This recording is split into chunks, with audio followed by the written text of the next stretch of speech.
Wa amma utas Rasulullah sallallahu alaihi wasallam faqad kana sallallahu alaihi wasallam idza aqasa wada'a yadahu aw thawbahu ala fihi wa khafada biha sultah.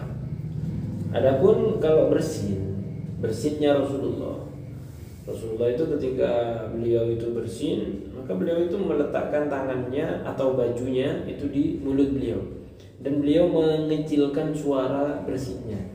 Jadi kadang ditutup dengan tangan atau dengan baju atau apa. Intinya tidak dibiarkan begitu saja ketika bersin, tidak dibiarkan, tapi ditutup oleh Rasulullah.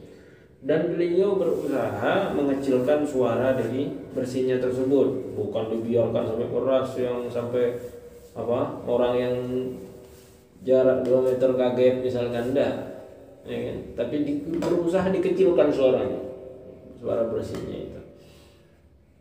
Dan itu akhlaknya Rasulullah yang hendaknya juga kita meniru. Semuanya itu kita, Islam ini ukuran atau tolak ukur dalam semua hal itu adalah Rasulullah. Tidak ada yang lebih mulia atau elegan bahkan kecuali apa yang dilakukan oleh Rasulullah dalam hal apapun, dalam hal minum, tidur, bahkan dalam urusan bersin. Kita tiru Rasulullah. Ketika kita hendak bersin, maka kita letakkan tangan kita di mulut kita supaya tidak berhamburan itu bersin kita, dan kita berusaha mengecilkan suara bersin tersebut. Jangan dibiarkan atau bahkan dibuat-buat. Itu bukan akhlak Rasulullah.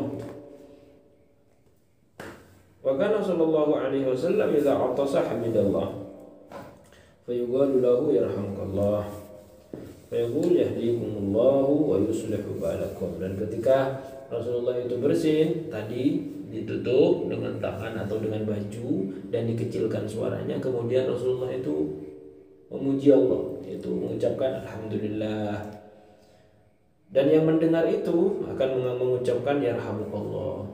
Yang sebelahnya misalkan mendengar ada orang bersin mengucapkan alhamdulillah, maka dianya mendoakan juga, menjawabnya dengan yarhamukallah. Kemudian Rasulullah ketika mendengar ada orang sahabatnya yang mendoakan yarhamukallah, Rasulullah mendoakan lagi yahdikumullahu wa yuslihu balakum. Semoga Allah memberikan hidayah kalian dan semoga Allah memperbaiki keadaan kalian. Itu artinya. Jadi aturannya atau akhlaknya yang dilakukan oleh Rasulullah ketika beliau bersin, satu, beliau tutupi mulutnya, bisa dengan tangan atau dengan baju atau dengan apapun. Kemudian dikecilkan suara bersinnya, kemudian tahmid alhamdulillah, dan yang mendengar itu mengucapkan yarhamukallah. Kemudian yang bersin ini karena ada yang mengucapkan yarhamukallah, dia mendoakan lagi yahdikumullah wa yuslih balakum, yahdikumullahu wa yuslihu balakum. Itu entah kenal ataupun tidak.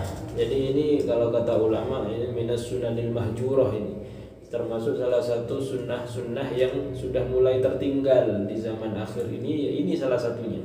Apa?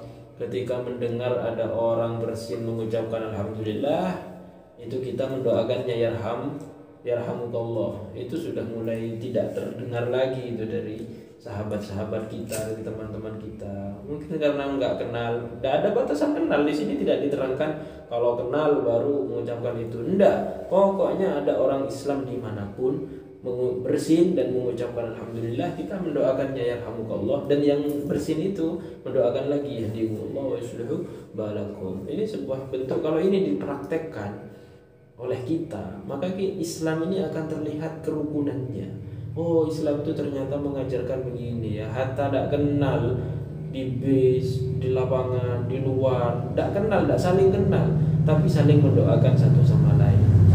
Indahnya Islam itu di situ. Nah, terakhir Rasulullah itu dikatakan di sini yakrahul aqsatas syadidah fil masjid. Rasulullah itu tidak suka ada bersin yang sangat keras di masjid. Berarti terutama di masjid. Tadi kalau bukan di masjid saja Rasulullah itu mengecilkan suara bersinnya, apalagi di dalam masjid jangan. Karena masjid itu adalah tempat yang bagaikan rumahnya Allah. Di situ jaga adab, harus jaga adab. Naik pakai kaki kanan, kalau turun dahulukan kaki kiri. Kemudian di masjid jangan bicara duniawi. Itu akhlak-akhlak yang harus kita lakukan. Salah satunya juga apa? Jangan bersin yang mengeluarkan suara yang keras di masjid, karena itu masjid ada akhlak. Jangan merokok di masjid, itu juga termasuk akhlak. Jangan egois, merokok makruh, ada yang bilang begini, ada yang bilang begitu. Ya sekarang pertanyaannya, berani tidak merokok di Indomaret misalkan, merokok di tempat perbelanjaan misalkan, merokok di tempat yang di situ ada larangan, dilarang merokok, kan tidak berani. Masa lebih takut sama aturan manusia, ya kan? Lebih bisa menghormati aturan manusia daripada masjid. Masjid itu tempat ibadah yang harus dijaga dari bau-bau yang tidak menyenangkan. Kalau bau bawang saja sudah makruh, ya kan, dibawa ke masjid, apalagi bau rokok. Lebih tidak enak mana bau bawang dengan bau rokok. Wallahu a'lam.